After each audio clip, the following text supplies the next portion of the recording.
All right, good evening, everybody. I had a request from members here regarding how to read my two chart setups. I currently have two that I use for intraday trading as well as swing trading. And most of you are aware of the views. You see this one here, but I also have this one. So I've had a couple of requests to just kind of quickly go through them and explain how I read them. So really quick, okay, this is pretty much a modified version of Nate's setup. Okay, I just removed the active trader that he had on there and a few other things and just made it 4 charts, right? I have typically on this side is a 2 or a 10 minute, and then I have a 5, 15, and a daily. And the only one I really change is this one if I want to see another chart time frame. So they're all identical, meaning that all 4 have the same EMAs and the same squeeze as well as the ATR. The intraday ones, this pink dotted line is the VWAP. Okay, so to read these are fairly simple. 8 and 21 with the TTM squeeze. Most of you are familiar with the squeeze. Anything that is with red dots means that that underlying is in a squeeze, and an upward momentum would be these light blue bars. Downward momentum coming off would be these dark blue. And then if you can see over here, this dark red on a squeeze would mean downward momentum coming in. A yellow would be, upward momentum coming out. So that's how you would kind of read these. So looking at this here, you can see on Walmart on the daily chart that it's been in a few days of a squeeze here. It looks like 7 days worth. And we got those light blue bars. So the energy is really strong. In this case, it would look like it is actually going to fire to the upside. All right. Now, if you look here on this one, just as an example, on the 2-minute chart, you can see that the squeeze was coming in, energy was dying, right? The dark blue bars were kind of shrinking, and then it went below zero, and you had dark red to the downside, and then it fired. Okay, so this would be an intraday quick downturn run. This one would be a swing trade to the upside. Now, where do I look for buy zones? I like to be right around the EMA. So when we're swing trading something, right, an ideal buy zone for like this Walmart play would have been these 2 candles somewhere, right? Ideally, somewhere closer to the close where it was down here in between the moving averages, or this candle here where it was again rallying in between the moving average. Those were the ideal entry points for a buy zone to get in on a long position. Up here, my opinion, not the greatest. If you're going to swing trade like the daily chart, you're just too far from the EMAs. Okay, same thing for intraday. I play it somewhat slightly different. I'll look for squeezes, and I'll look for a pullback to either the 8 or the VWAP, and then play the squeeze off of it that way. So like watching the 2-minute, for instance, you can see the squeeze came in, everything started converging to the downside.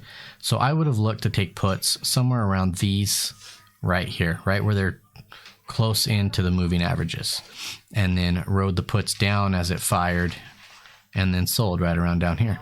So that's how you read this chart. Okay, if I went really fast, I do apologize. I tend to do that every now and then. This ATR is the average true range.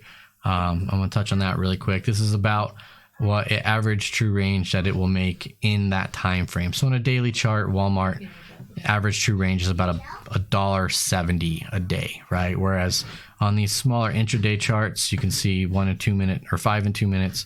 Average true range is about 10 cents, and on the 15, average true range is about 30 cents.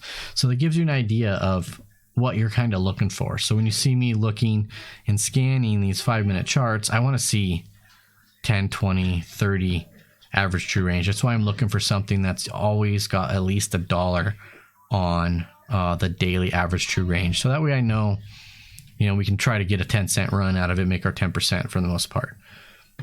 Okay, so that's that chart. The other chart, which what I kind of call more of a swing trading chart, kind of helps me understand possible direction. It's a little bit more in depth. And what you have again is you have the daily chart, you have a weekly chart, a 39-minute, a 78-minute, and a 195-minute. And they look a little different, okay? First thing you notice is there's no red and green bars, but the blue and red bars. And the blue bars is, this is an indicator. Let me see if I can open it up here. It's not going to let me do it. All right, we'll do it the easier way. So the first one is called the TTM trend. That's where the blue and the red bars come from. Okay. And what that is it tells you the direction that it's going. They change colors with the trend. So you can see from here up to here, this has been a bullish trend, this little zone right here. So the bars are blue, regardless if it was an up or down day. Okay. Likewise, from here down to here, those bars are red, regardless if it was an up or down day. It just tells me the overall direction of the TTM trend right now. So I use that. That's one general indicator that I use, right? Upward momentum. Look at the weekly.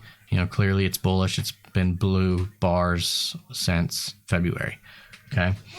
Then the next thing you see here is a single moving average line. It's called the whole moving average, HULL.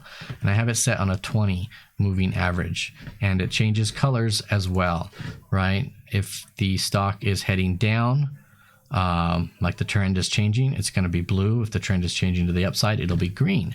So I use, oh no, I just applied something. Okay. So I use that as well, right? You can see here, I'm barely, but maybe, this little yellow curve right here. It's just in this section. Oops. No, you still can't see it. So this little yellow bar, when it curves to the downside, it turns yellow. So I use that along with the TTM trend to help downward momentum. And likewise, it turns green if it's going upward. So again, looking at Walmart, you can see it just turned green on yesterday's candle. Add that with the two blue bars and the squeeze here. This looks really good to the upside. Okay. The next indicator, and call me overkilling on indicators. I don't know. I just use them for a whole bunch of directional indications, right? We have two different size arrows. Those are two different ones. The first one, the bigger arrow, is going to be your TTM scalper alerts. Okay. To the upside is green, to the downside is red. You can see this big one here. It's a little delayed. So I think it's after 3 bars of the general direction, the scalper alert pops up. So you can see this bar here would have indicated this indicator to start and point to the upside. So it's a little delayed, but I still use it. Okay. This green one here, the smaller one, is a momentum crossover. Green for positive, red for negative. So if I brought it up bigger, which I will in a second, you'll see where this means. And this just means that momentum crossed over 0 back to the upside. It's a positive number. So this plus this plus this plus these two here, right? They all indicate upward momentum. So that would tell me this is a strong candidate for a swing trade to the upside. And all indicators are the same on every single chart. So I'm just showing you here on the daily. Now, when we get it a little bit bigger, you can see I have a few other indicators, and here's the squeeze, right? So used to this one, but this is a wave, and a wave. Now they're all three are the same indicator, just on there 3 different times. With me removing one indicator, because if I edit it here, you can see you got wave 1, wave 2, wave, and then wave 2 low. Okay. So I changed them so each one shows, and typically this is about a long-term one. This is about a medium, and this is like short term. So in the short term, Walmart was heading down. You can see that here by these 3 red bars. And as it started to go back up, the short term decreased a little bit. Okay. These are a little bit longer term, medium and longer term waves. These never changed. Okay. And you can use the direction here. You just look very bullish. So even with a downward, only temporary did it lose some short term bullish runs, and it still stayed. Okay, here's the momentum line. So if you look here, it crosses over 0, right? 0's down here. So every time it crosses over 0, it throws up. So cross below, cross back above. So those are those indicators. The ADX I use when it's really low. Typically, it's going to show that the squeeze is going to fire. So you can see here, the ADX is fairly low. Not as low as I've seen it before, but when you look at the ADX, how low it is, plus the squeeze, everything else, then it's going to pretty much fire here soon. So that's how I use the ADX with the rest. All right, that's it. That's what these charts are. I'll use this for a little bit swing trading, and then I use this one for intraday trading. And that's how you read my charts. All right. Thank you, everybody. Have a good night.